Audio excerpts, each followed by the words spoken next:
Senator, thanks for being with us. I want to start first, before we get into all the details about appropriations and such. I do want to ask specifically about Social Security. You were able to pass that bill finally, after years of trying, to end the Social Security offset, which I can tell, because I know your staff was telling me, is a great source of satisfaction for you, right? It certainly is. I've been working on this issue for years.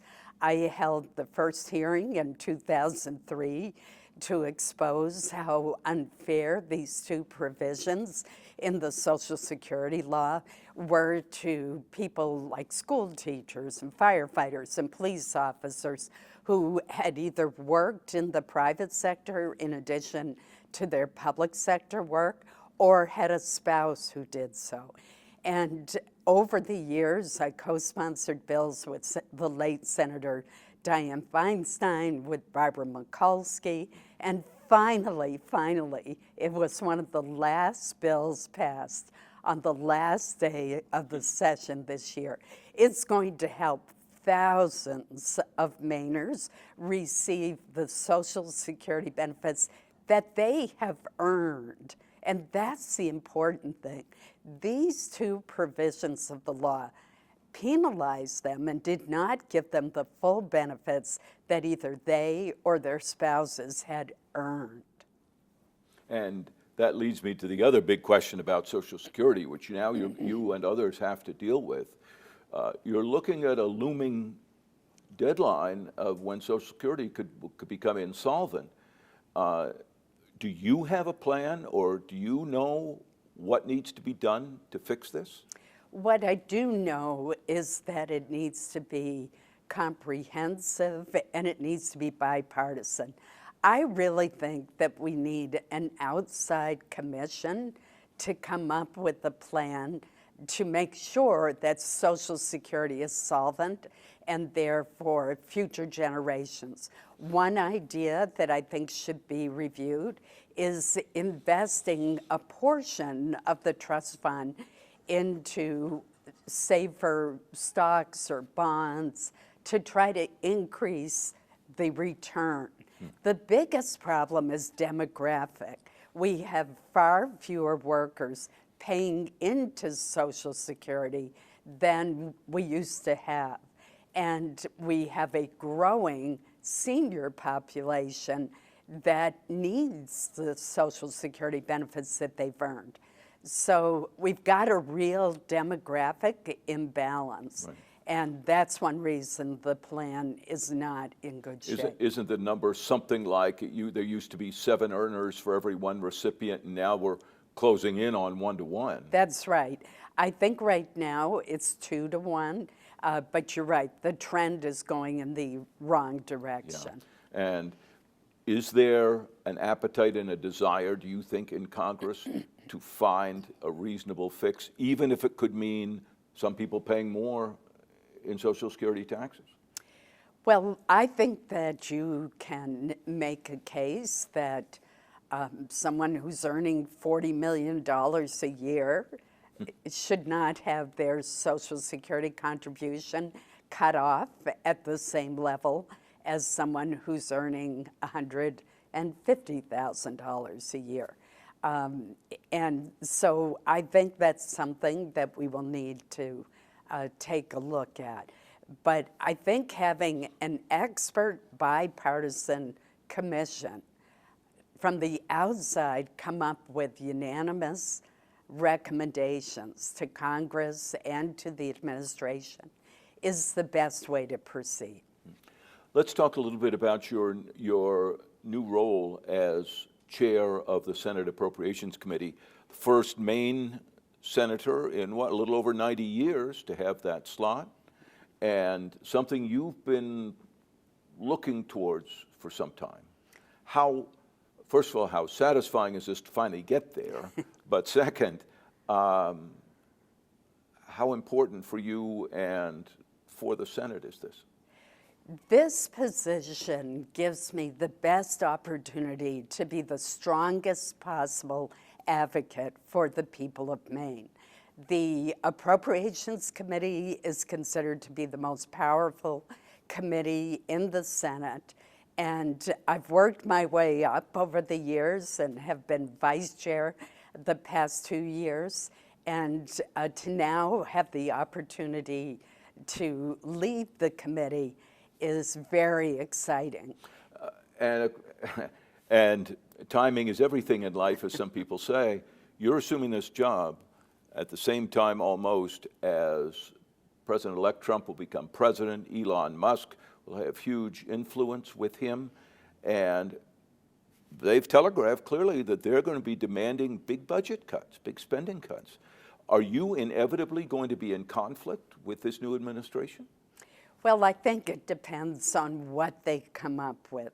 I'm sure there'll be areas where I completely disagree with the new administration. I'm sure there will be areas where I agree. I spent over an hour meeting one-on-one with Elon Musk recently, and one of the issues we talked about was defense procurement and how difficult it is for an innovative firm, and we have several in Maine, like How and How, for example, in York County, to break into government procurement programs, even when they've developed a product, in this case, a rugged unmanned vehicle, that the Army is really excited about and needs. But the Pentagon is unfortunately encrusted with bureaucracy when it comes to defense procurement. So I talked to Elon about this. He'd had similar experiences with the development of his rockets and trying to convince NASA and DOD that he had a better product, which he did.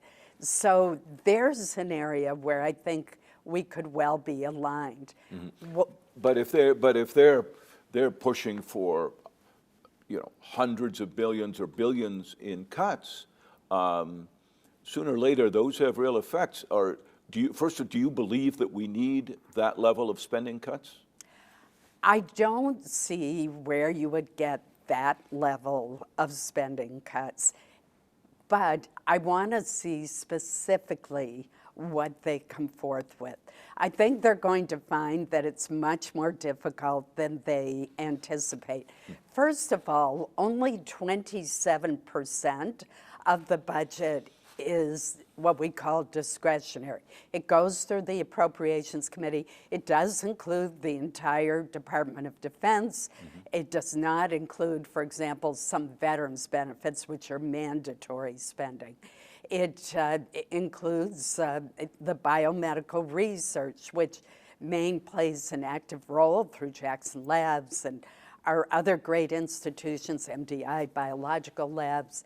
And I'm a very strong supporter of that. And in the end, that not only improves the quality of people's lives, but it saves money if you can conquer devastating diseases like Alzheimer's. So I think that they're going to find that that Social Security, Medicare, and Medicaid, and other mandatory spending, Pell Grants, there's all sorts. There's spending that the previous administration, the Biden administration, classified as mandatory to try to circumvent the normal review process. And getting a handle on that is going to be difficult, but the president has already said he doesn't want to cut Social Security, Medicare, or Medicaid. And I think he may put some work requirements in the Medicaid program for able-bodied adults. But I think they're going to find that the idea of cutting $1 trillion from the budget it may not be realistic, even though there are programs that do need to be reformed and cut. It occurred to me that roughly half the country is looking to you to protect them from huge budget cuts. The other half is cheering for huge budget cuts and wants you to kowtow to what President Trump wants. putting you right in the middle of it. Well, I didn't say that my new responsibilities are going to be easy ones. I was very pleased that the Senate Republican caucus unanimously ratified my selection as chairman of the committee. There wasn't any resistance to that. So I think that bodes well. And I'm going to continue to try to build coalitions, which I always have done, and do the job that the people of Maine have entrusted me with. As we've looked over the last couple of years when you've been co-chair of appropriations, vice chair, excuse me, we see funding announcements, this program, that program. Does some of that end up as being what others would call pork, and that we have too much of that?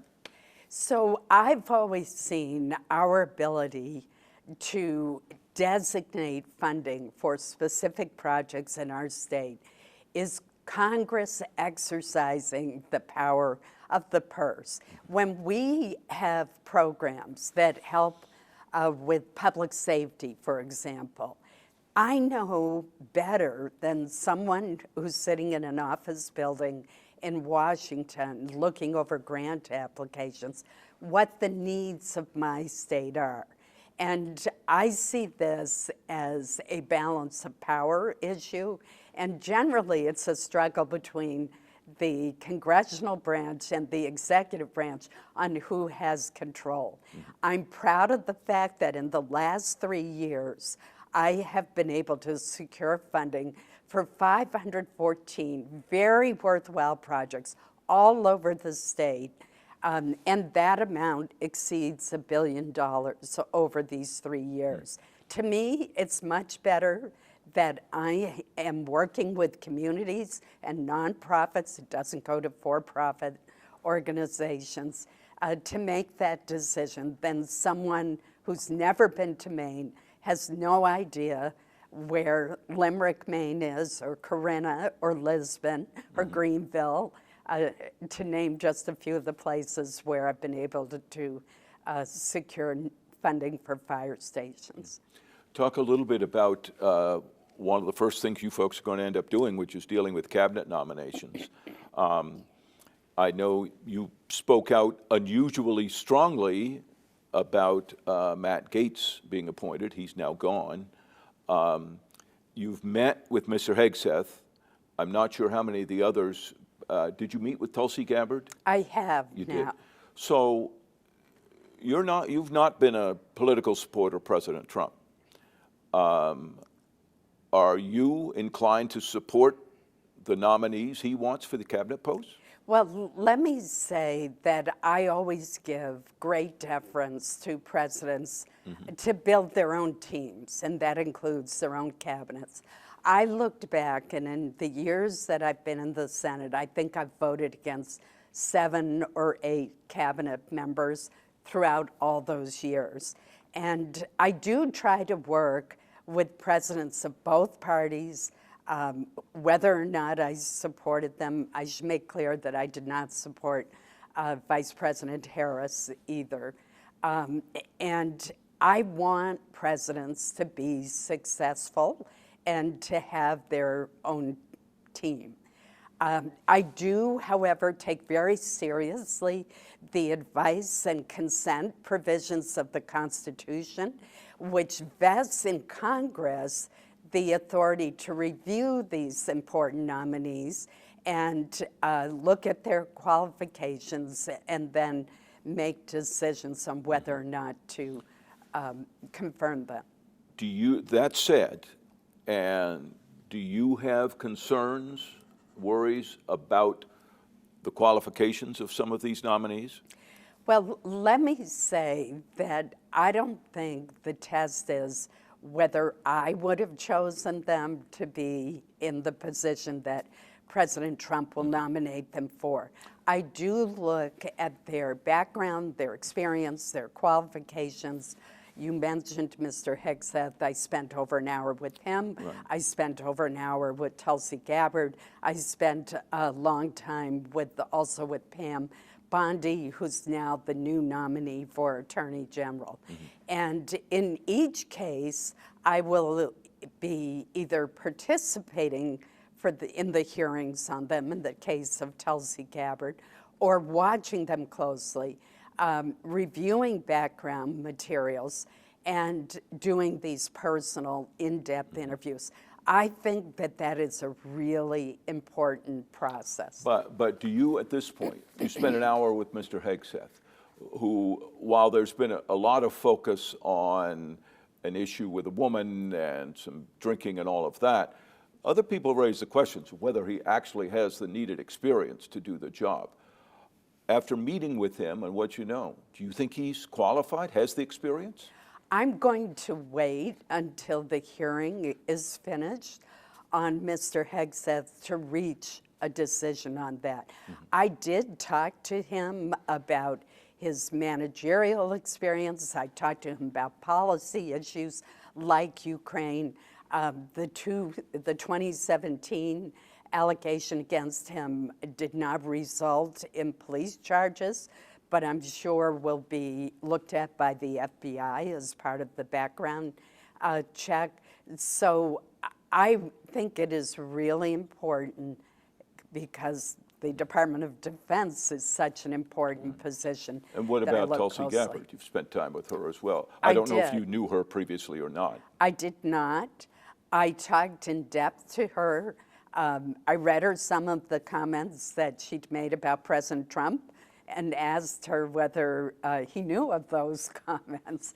And because they weren't very favorable, I asked her about her trip to Syria to visit Assad, which was of concern to me. I asked her about some of the comments that she's made about Putin and his invasion of Ukraine. Do those cause you concern? They certainly are issues that I need to explore further with her in the public hearing. And that's one, since it's before the Intelligence Committee on which I serve, I will have the opportunity to ask her further questions. And have to ask about, obviously, about RFK Jr. and Health and Human Services and Kash Patel with the FBI.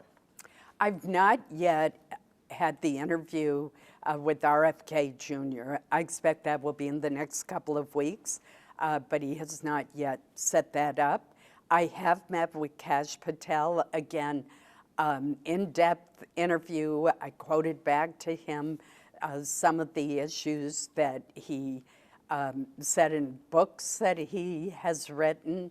And I do think he does have more of a law enforcement background as a prosecutor than he's been given credit for in the press. But he is going to be one that I've got to watch carefully also.